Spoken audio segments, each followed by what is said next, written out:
since this is just a short little demo, I asked you guys what you wanted to see, and I had Danielle ask me to do crow and side crow. So first we're going to build up to crow, and then I'm going to show you guys how I get into side crow.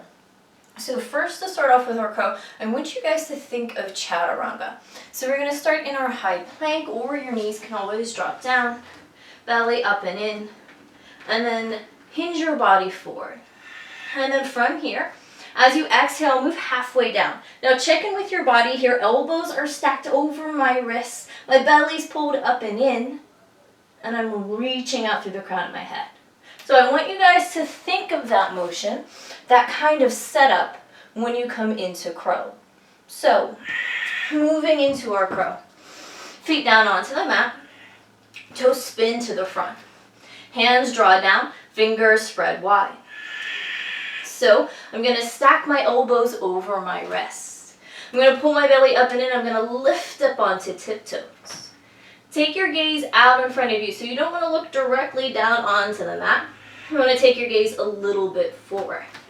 So think of your chaturanga arms. My knees are going to draw towards my triceps. I'm going to hinge my body forward, and then again, elbows over wrist. From here, think of your cat spine. Round through your back, pull your belly in, press your shoulder blades up to the sky. From here, maybe one foot can lift up off the mat at a time.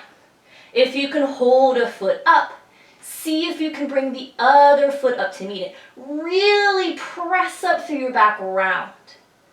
And this is your crow. So if you'd like, you can always use blocks. I'm sorry guys, my other block was destroyed and I can't go out and get another one. So I'll show you with one block, but just think of setting up two blocks about shoulder distance apart. Hands down onto the mat, lift up high on tiptoes, take your weight forward, and then rest your shoulders down on your blocks, and then see if you can bring your feet up that way. So a different variation here if you'd like to use it. And then moving into our side crow, it's that same exact kind of setup.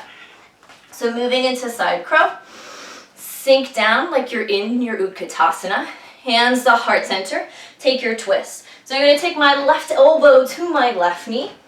I'm going to draw my right elbow alongside of my right hip. From there, hands down to the mat. That same setup of elbows over wrists. I'm going to take my gaze out in front of me so that my ear is pointing down towards my mat.